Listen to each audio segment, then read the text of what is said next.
जोरदार जयकारा लगाइए श्री लक्ष्मी नारायण भगवान की जय। जय श्री राधे कृष्णा। नमस्कार प्रिय भक्तगणों, इस बार उत्पन्ना एकादशी को लेकर बहुत ज्यादा कंफ्यूजन की स्थिति बनी हुई है। कोई कह रहा है उत्पन्ना एकादशी 26 नवंबर की है, तो कोई कह रहा उत्पन्ना एकादशी 27 नवंबर की है।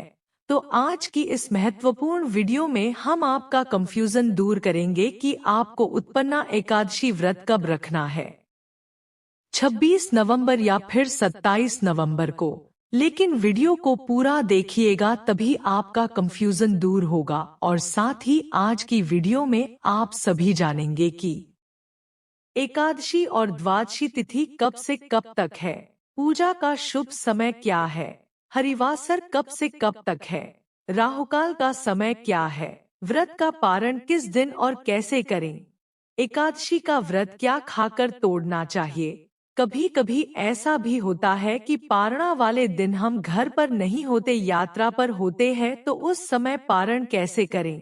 पहली बार व्रत शुरू करना चाहते हैं तो कैसे करें। पीरियड्स में एकादशी व्रत के नियमों का पालन कैसे करें। जन्म अथवा मृत्यु का सूतक काल लगा हो तो एकादशी व्रत रखें या नहीं, सारी बातें आज की इस वीडियो में जानेंगे। तो आप अंत तक वीडियो में बने रहे, लेकिन उससे पहले एक बार पूरी श्रद्धा के साथ कमेंट सेक्शन में लिखें जय श्री हरि विष्णु। भगवान हरि की कृपा आप पर सदैव बनी रहेगी। और वीडियो को लाइक करके दूरदृष्टि ज्ञान चैनल को सब्सक्राइब अवश्य कर लीजिए। प्रिय भक्त गणों, एकादशी व्रत हिंदू धर्म में अत्यंत महत्वपूर्ण व्रतों में से एक है। यह व्रत भगवान विष्णु की आराधना और उपासना के लिए रखा जाता है। एकादशी व्रत हर माह में 2 बार आता है, एक शुक्ल पक्ष में और एक कृष्ण पक्ष में।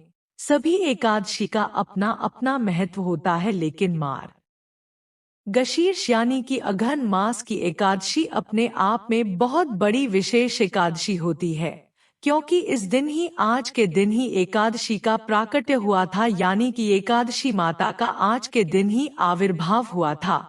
माना जाता है कि यदि कोई भक्त आज के दिन से एकादशी शुरू करता है तो उसको बहुत अधिक शुभ फलों की प्राप्ति होती है। यदि आप एकादशी का व्रत पहले से नहीं किए हैं और आप चाहते हैं कि एकादशी का व्रत कब धारण करें, तो आप उत्पन्ना एकादशी से धारण करिए। यानी कि शास्त्र के अनुसार मान्यता है कि जब कोई एकादशी का व्रत धारण करे तो आज से ही एकादशी का व्रत धारण करें, क्योंकि आज ही भगवान विष्णु से एकादशी माता का प्राकट्य हुआ था। हिंदू धार्मिक मान्यताओं के अनुसार उत्पन्ना एकादशी के दिन ही भगवान विष्णु ने माता एकादशी को आशीर्वाद दिया था और उनके इस व्रत को पूजनीय बताया था। इसलिए ही उत्पन्ना एकादशी से इस व्रत का प्रारंभ करना सबसे ज्यादा शुभ माना जाता है। इसके अलावा आप चैत्र, बैसाख और माघ के महीने में भी इस व्रत की शुरुआत कर सकते हैं। लेकिन एकादशी का व्रत पहली बार प्रारंभ करने से पहले इस बात का खास ध्यान रखें कि गुरु तारा और शुक्र तारा उदय होना चाहिए।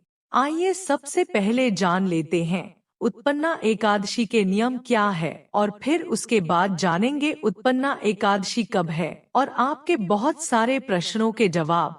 तो प्रिय भक्त गणों, एकादशी व्रत के नियमों का पालन 10वीं तिथि से करना होता है। तो 10वीं के नियम क्या है?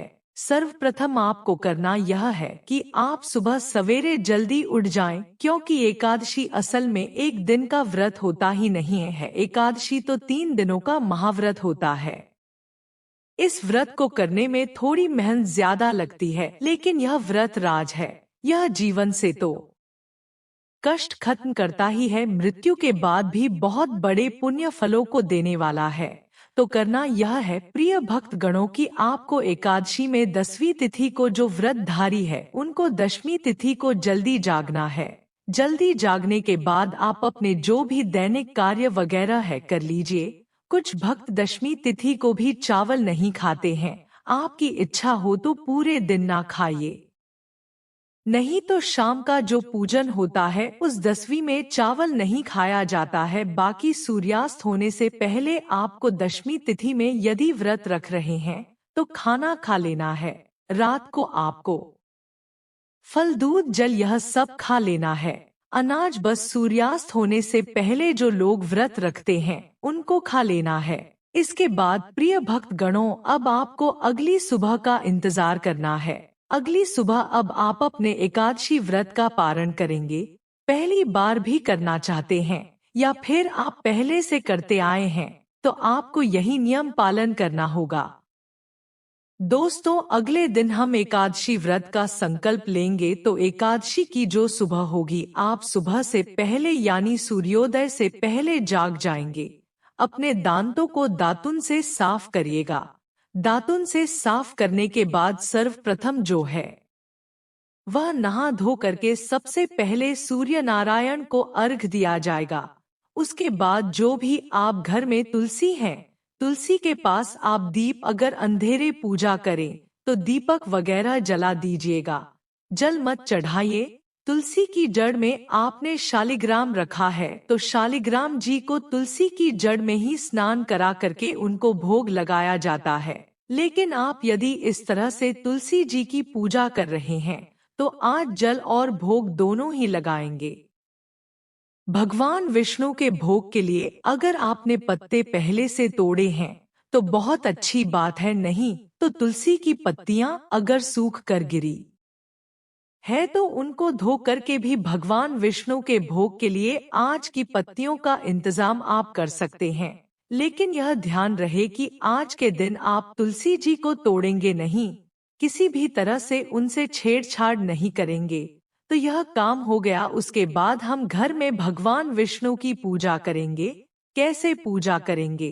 अब देखिए, एकादशी माता का प्राकट्य हुआ है तो आज आप चावल नहीं खाएंगे।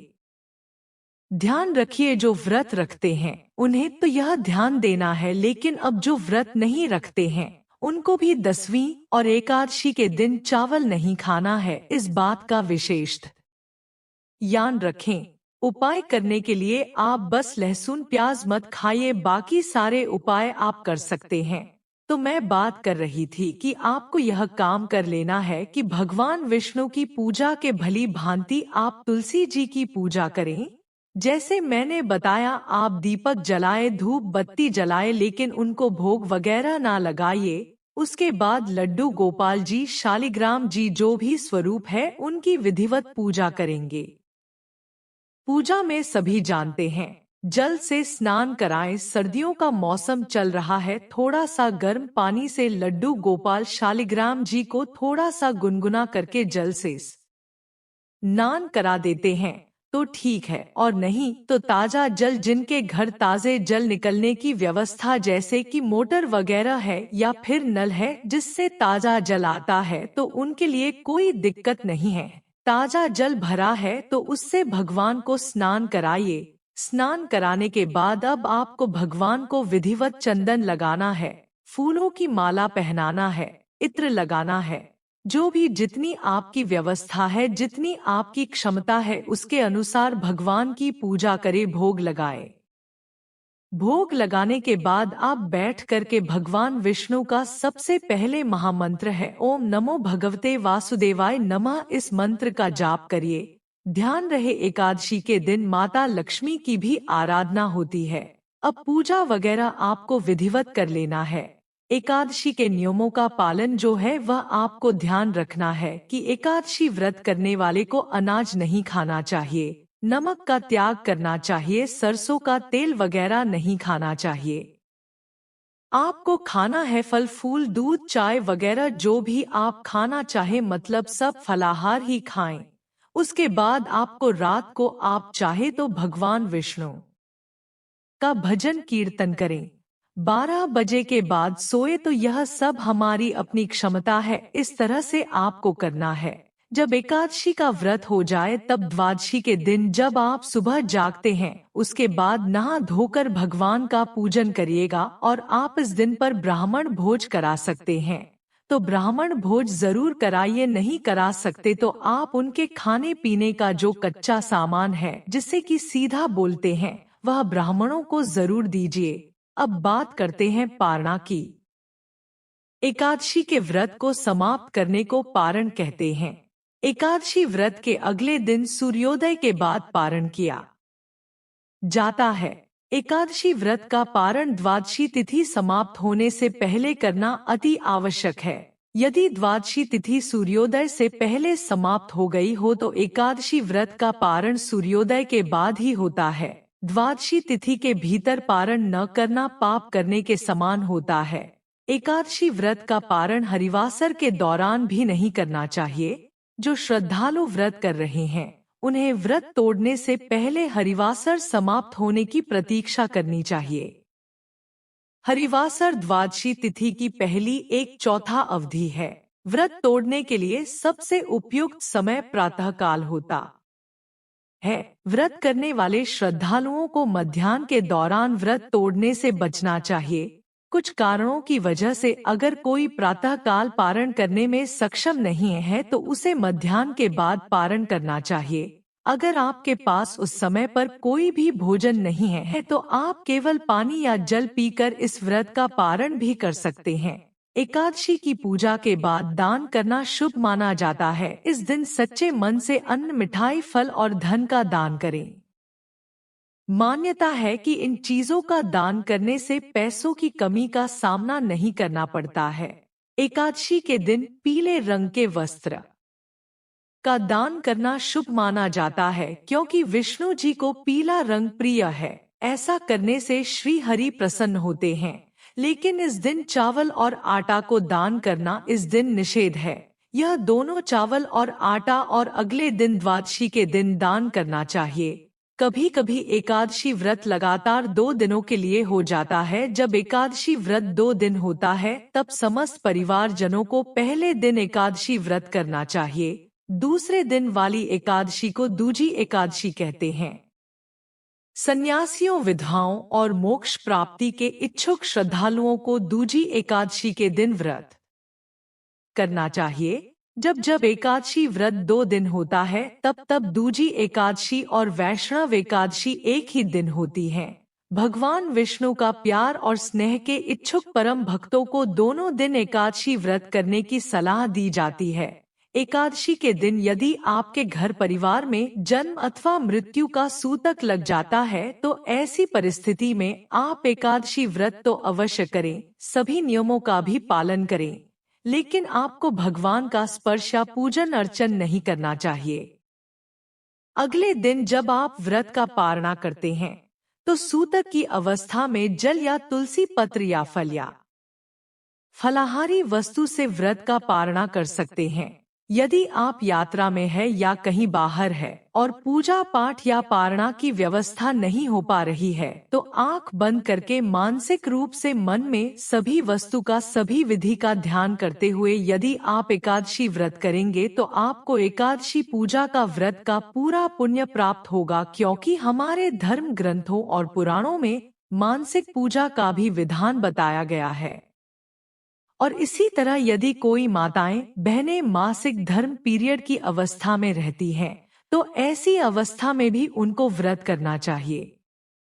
व्रत के नियमों का भी पालन करना चाहिए, लेकिन उनको भगवान का स्पर्श या पूजन अर्चन नहीं करना चाहिए। साथ ही जो माताएं बहनें गर्भावस्था में है, गर्भवती है, तो उनको अपने बालक का, अपने शिशु का, गर्भस्थ बच्चे का ध्यान रखते हुए ही एकादशी व्रत करना चाहिए। अच्छी प्रकार से फलाहार करके वह व्रत कर सकती हैं, लेकिन कोई भी इस दिन गलत काम ना करें।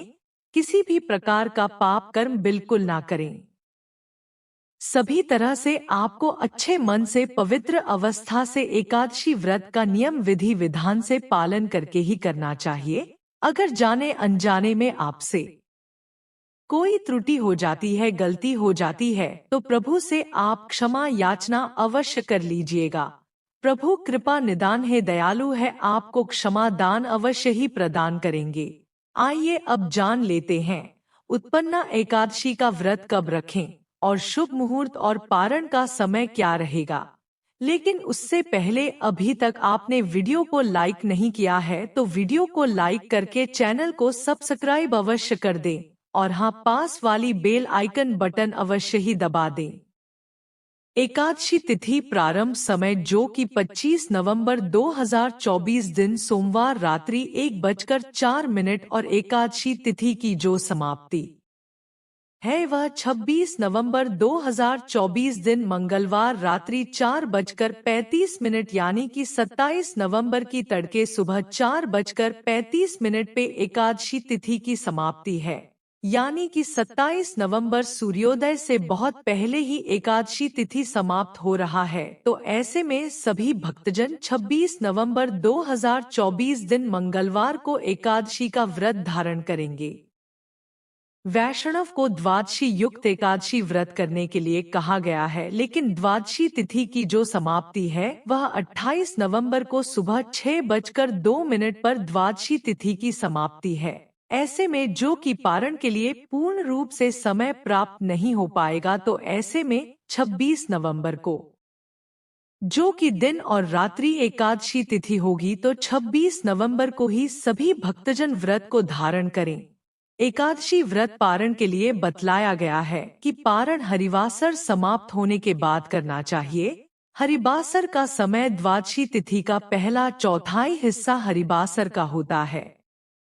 तो 27 नवंबर की सुबह 10:30 तक जो कि हरिवासर का समय रहेगा, तो पारण के लिए जो समय है वह समय 27 नवंबर 2024 बुधवार के दिन व्रत का पारण दोपहर 1:01 से दोपहर 3:02 तक व्रत का पारण किया जाएगा। उत्पन्ना एकादशी व्रत का पारण गौमूत्र से व्रत का पारण है। यह संभावना हो तो आप जल फल या तुलसी दल से व्रत का पारण करें। एकादशी तिथि के दिन सूर्योदय का जो समय है वह समय सुबह 6:24 और सूर्यास्त शाम 5:08 होगा। एकादशी के दिन ब्रह्मा मुहूर्त का समय सुबह 5:05 से सुबह 5:59 तक होगा। 26 नवंबर को राहुकाल का जो समय होगा वह समय दोपहर 2:26 से दोपहर 3:46 तक और 27 नवंबर को राहुकाल का समय सुबह 11:45 से दोपहर 1:06 तक होगा। राहुकाल समय के दौरान कोई भी शुभ कार्य या नया कार्य नहीं करना चाहिए, इस बात का ध्यान रखें। नक्षत्र जो कि हस्त नक्षत्र अगले दिन सुबह 4:35 तक होगा, उसके बाद चित्रा नक्षत्र होगा। योग जो कि प्रीति योग होगा 26 नवंबर को दोपहर 2:01 तक, उसके बाद आयुष्मान योग होगा 26 नवंबर को, जो कि द्विपुष्कर योग भी बन रहा है, जो सुबह 4:35 से शुरू होकर के अगले दिन सुबह 6:54 तक द्विपुष्कर योग होगा, जो कि इस बार बड़ा ही अच्छा संयोग बन रहा है।